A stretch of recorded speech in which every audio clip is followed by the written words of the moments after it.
Hello les investisseurs, j'espère que vous allez bien et bienvenue dans ce nouvel épisode dans lequel on va parler de l'entreprise Essilor Luxottica qui a publié ses résultats. On va le retrouver ensemble ici, vous voyez, mercredi, donc on va en parler. Sachant que c'est une vidéo qui, je pense, va intéresser parce que vous êtes beaucoup à suivre cette entreprise. Je l'ai vu au fur et à mesure des mois, je reçois souvent des messages dessus. Et ce qu'on va faire, c'est qu'on va ressortir mon analyse de février, donc il y a 2 mois globalement, et on va repasser un petit peu dessus et comparer avec les nouveaux résultats, voir ce qui a été annoncé, etc. Pour information aussi, pour les grands problèmes de la communauté, je viens de vous faire une vidéo dans laquelle on parle de pas mal d'actions. On a fait Uber et vous voyez, même il y a 2 mois, on avait fait Dassault Systèmes, etc. Et pour ceux qui veulent nous rejoindre pour avoir accès à des vidéos, une communauté d'investisseurs aussi au-delà de YouTube, n'hésitez pas, c'est sans engagement, donc ça vous permet de découvrir le travail qu'on fait en plus. Et au pire, vous pouvez continuer sur YouTube. Et pour information aussi, maintenant, le programme est disponible dans le School via l'offre annuelle. Donc n'hésitez pas à aller regarder si l'aspect formation vous intéresse aussi. Et tout est mis à jour, tous les modules sont maintenant disponibles. On attaque. Donc Essilor Luxottica, c'est une entreprise que j'avais commencé à suivre suite à pas mal de demandes tout simplement. On va aller revoir ensemble le graphique. Je sais même pas où aller à l'ouverture. Elle est en baisse de 4,5%. Ok, alors pas forcément étonnant parce qu'on sait que la valo a pendant très longtemps été haute. Et vous le voyez ici, en décembre, on en avait parlé à 270 dollars, 270 euros, pardon, c'est des euros. C'était non pour moi. Ensuite, un peu plus tôt dans l'année, c'était non aussi à 250 euros. Et en février, à 245, c'était toujours non. La valo était trop chère. Aujourd'hui, à 192, je sais qu'on commence à arriver sur une valo, on va en reparler un peu plus tard, qui serait entre guillemets cohérente d'après mes chiffres. Chacun aura son analyse. Et si quelqu'un l'a acheté un petit peu plus haut parce qu'il pense que pour le long terme, le prix est OK, je respecte toute analyse. Chaque investisseur aura ses propres chiffres. Moi, j'ai les miens que je vais vous montrer après. Et donc voilà. Essilor Luxottica, leader mondial de l'optique, qui conçoit, fabrique et distribue des verres correcteurs, montures, etc. Ils ont Ray-Ban, Oakley. Ils ont surtout le partenariat avec Meta, qui a fait beaucoup parler sur les lunettes connectées. Et je trouvais ça très positif. D'ailleurs, on va aller voir s'ils en reparlent, parce qu'ils en parlaient la dernière fois de l'adoption. Dans les derniers documents financiers, on va aller chercher les nouveaux ensemble. D'ailleurs, on peut le faire directement ensemble. Donc ça, c'est le site officiel, Newsroom. Voilà, Q1 2026, donc premier trimestre 2026, voilà les chiffres. On va pouvoir les regarder ensemble. Juste pour finir, globalement, j'avais pas grand chose à reprocher au business. Je vous avais partagé mes chiffres sans décote. Vous voyez, il n'y a pas de marge de sécurité. J'étais certainement entre 170 et 200. Et j'avais fait une autre vidéo, j'étais dans les 190, 100 décotes. Donc juste un prix acceptable. Donc là-haut, non. Et ma conclusion, c'était globalement bien joué à l'entreprise. Bon, très belle entreprise, juste valo trop haute. Et j'ai fait beaucoup de vidéos si vous voulez les revoir, hein. Du coup, on va passer au niveau des résultats, voir un petit peu si je dis la même chose ou pas, et je vais vous le faire. Globalement, je suis en train de construire cette vidéo en direct, hein, comme vous l'avez remarqué. Je suis très occupé en ce moment avec la mise à jour du programme que je viens de finir et d'autres sujets, donc je vous fais des vidéos un petit peu plus comme ça, où vous voyez en direct ce que je pense. On découvre les chiffres ensemble. Chiffre d'affaires, 7127 millions, 4 x 7, 28,4 si je fais x4, ce qui nous amènerait clairement en 2026 pas un chiffre d'affaires de plus de 31 milliards, sauf si on a les trimestres qui s'améliorent. Si je fais 4 fois le même trimestre, on n'y sera pas. J'ai mis 10% de croissance, mais attention, il y a des taux de change, hein, ce qui vendent beaucoup à l'étranger, je sais, sur cette boîte. Ah ben, ils nous l'ont mis ici. 10,8% si je prends pas le taux de change en compte, mais évidemment, si je prends le taux de change en compte, 4%. Moi, ça me dérange pas qu'on précise quand on est une entreprise, ah, le taux de change est en notre défaveur. J'ai aucun souci avec ça, parce que c'est vrai. À partir du moment où quand l'euro repassera en leur faveur, si par exemple le dollar vient s'apprécier ou l'euro vient à baisser, bah, qu'ils nous le disent aussi, qu'ils nous disent nos résultats ont été meilleurs que ce qu'ils auraient dû l'être si on n'avait pas eu l'euro qui s'est affaibli. Donc je pense qu'une entreprise honnête tiendra le discours dans les deux sens. Voilà, donc là ils le disent, ok, je respecte ça, 4% et 10%. Et moi, dans l'analyse, hein, je suis à 10% pour 2026, donc à taux de change constant, j'ai ce qu'ils font, j'ai comme eux. On continue. Ah, ok, ça m'intéresse. Les lunettes connectées Ray-Ban, ils voient une très forte demande, un strong start, donc un départ fort sur le nouveau modèle. Ça, c'est plutôt positif. Ensuite, est-ce qu'ils m'ont mis les documents financiers? Je suis pas sûr parce qu'en trimestriel, je les aurais peut-être pas. C'est qu'en semestriel, bon, j'ai pas l'air d'avoir les documents financiers, mais on ira sur un logiciel après. Et on a la croissance, une bonne croissance de partout. Amérique du Sud un peu plus lente et à taux de change constant, on est aussi partout en croissance. Donc on est toujours sur une boîte qui a de la croissance. Ok, on va passer sur un logiciel pour aller voir quelques chiffres ensemble. Au niveau de mon chiffre d'affaires, je suis sur une croissance annuelle de 10 et puis après un petit ralentissement vers 8%, des marges à 13%. Il diluerait un petit peu, je m'étais mis à 25 fois les free cash flow, j'avais écrit max, max, max. Et oui, je confirme vu les taux de croissance et les marges. Et on regardera ça après ensemble. D'ailleurs, je vais créer un nouveau fichier. Voilà, je crée le fichier et en fait créer mes fichiers, moi ça a l'avantage que ça me permet de faire mon suivi dans le temps, de savoir ce que j'avais dit. Et je pense que voilà, acheter une entreprise sans avoir écrit noir sur blanc, pourquoi, avoir écouté la direction, etc. Je sais que c'est pas notre style, qu'on écoute les directions, qu'on fait nos analyses, mais en fait si je vous dis ça, c'est parce que imaginez l'état émotionnel si elle a été achetée à 270 dans l'été, on en avait reparlé en décembre à 250. Si on l'a acheté là-haut et qu'on l'a pas écrit pourquoi noir sur blanc, ce que dit la direction, quels sont nos chiffres et qu'on peut pas le ressortir, imaginez l'état émotionnel maintenant à 190. Revenir sur l'entreprise. Je me suis perdu dans mes pensées quand on est presque en direct.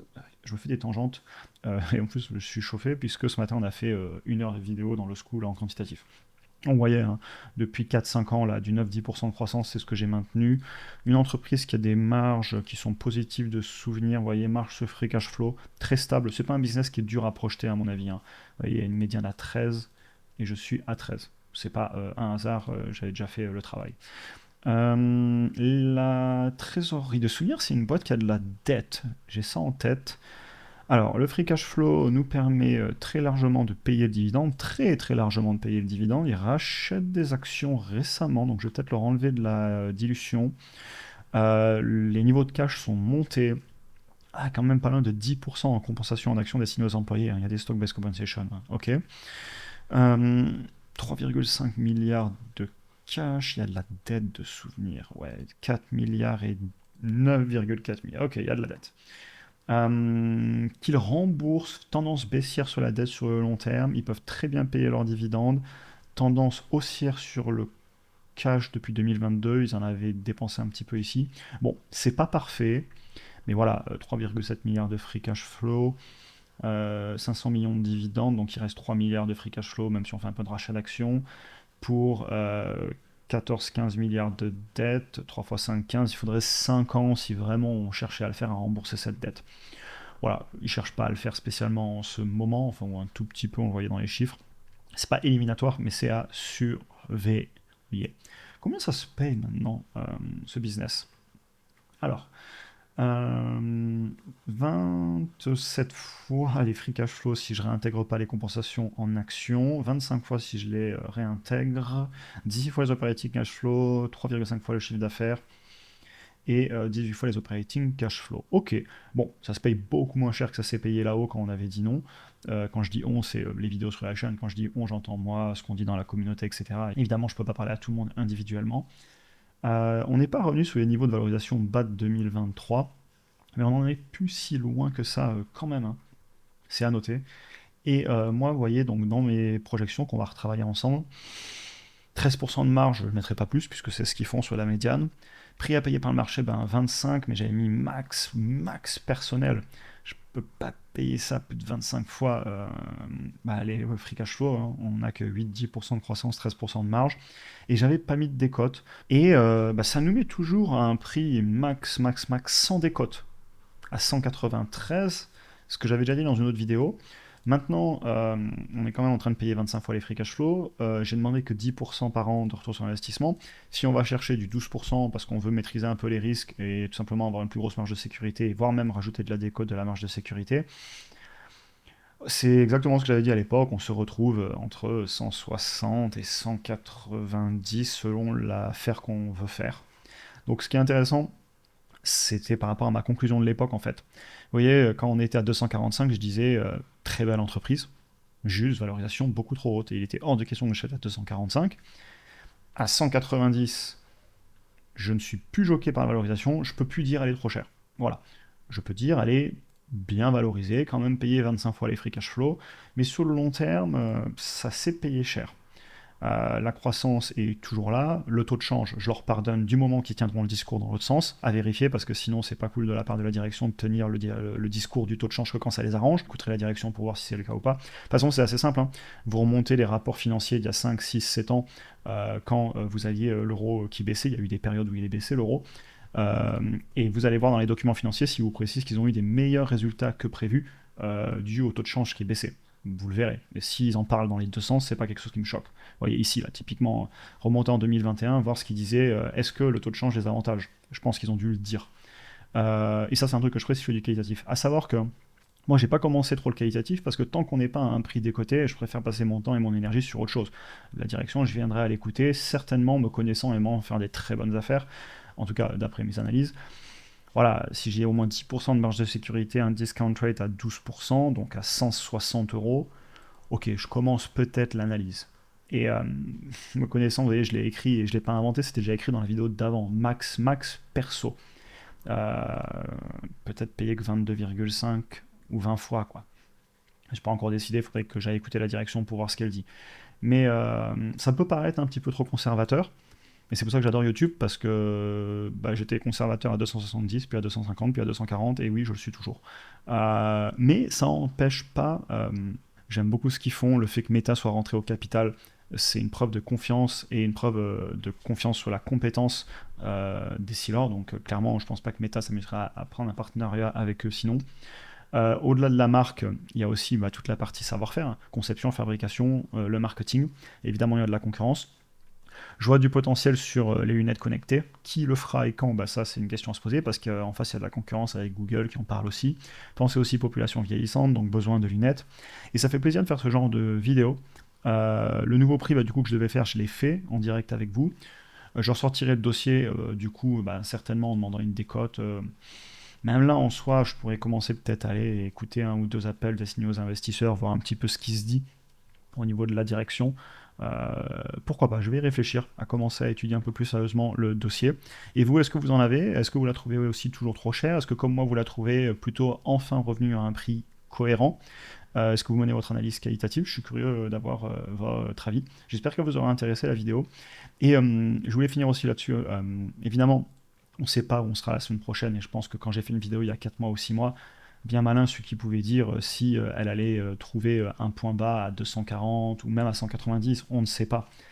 Tout ce qu'on fait, c'est d'estimer un prix cohérent d'après notre analyse pour se dire, ok, dans 5 ans, si l'entreprise fait ce que j'ai prévu, et c'est pour ça que j'écris tout, c'est toute ma méthodologie que je partage, si dans 3 ans, on a fait cette croissance, ce chiffre d'affaires, ces marges, et que je l'ai payé ce prix-là, et ben il y a un moment, le marché me la revalorisera à un ratio de prix de ma capacité à générer du cash dans le futur. Et en fait, c'est hyper rationnel parce qu'on fait un suivi dans le temps.